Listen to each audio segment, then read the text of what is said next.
The least but the strongest effect that depicts Filipino resilience are the aspects of kagandahang loob and pakikiisa. In simple terms, it is how connected the individual's needs are to the community's needs on an emotional and physiological level, while involving themes of bayanihan and damayan. In other words, understanding someone's grief while showing togetherness and sympathy towards them.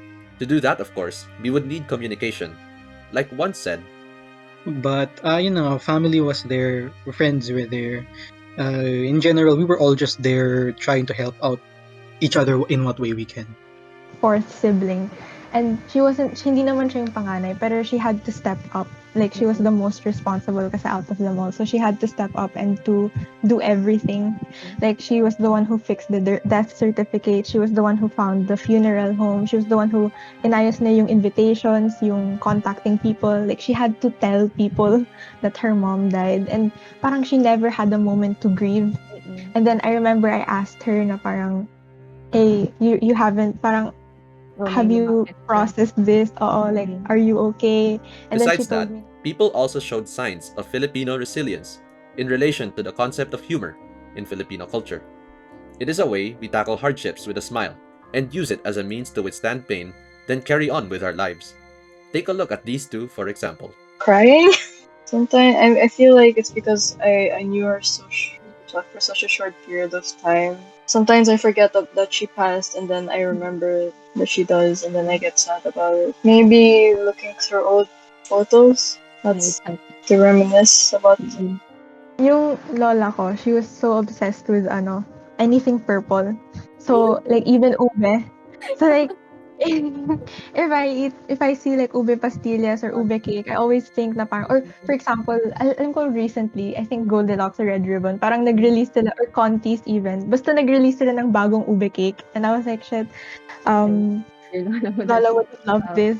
Another form of resilience that you can observe in Filipinos is we seek support systems such as Dahil dun sa nangyari kay Lola, na parang my mom sort of realized na okay, kailangan ko mag-effort.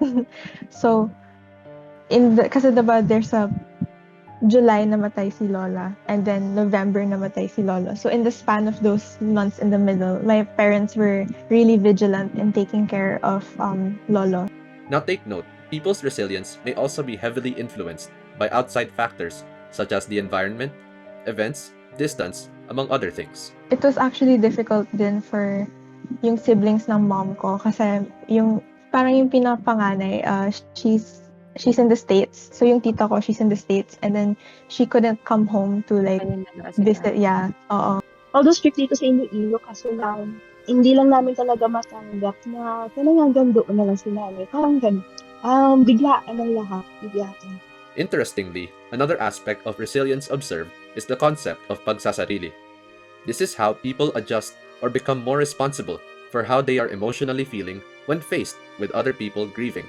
Like, Because this is not something I usually get to discuss with people, because people have their own traumas, their own problems. So this becomes unhealthy only when, according to psychologists, there is a lack of communication or sharing of burdens taking place, such as when a participant revealed that she never talks about the death of her grandmother to her close friends, or when another participant mentioned how they felt they weren't healing at the same time with their relatives. In this way, even if there was no clear showing of emotions to others, the participants believed they were still able to help communicate comfort to those around them. Now, religion too is another core aspect of this, especially since most Filipinos believe in the concept of heaven.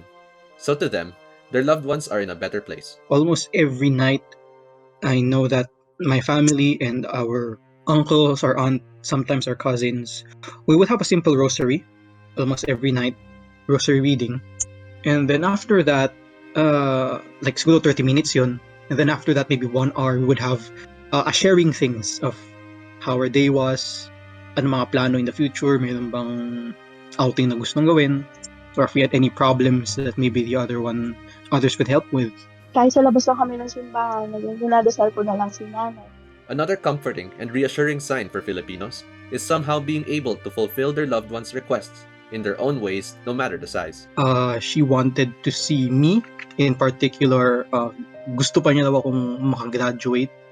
maabot ko yung future dreams ko, ganon.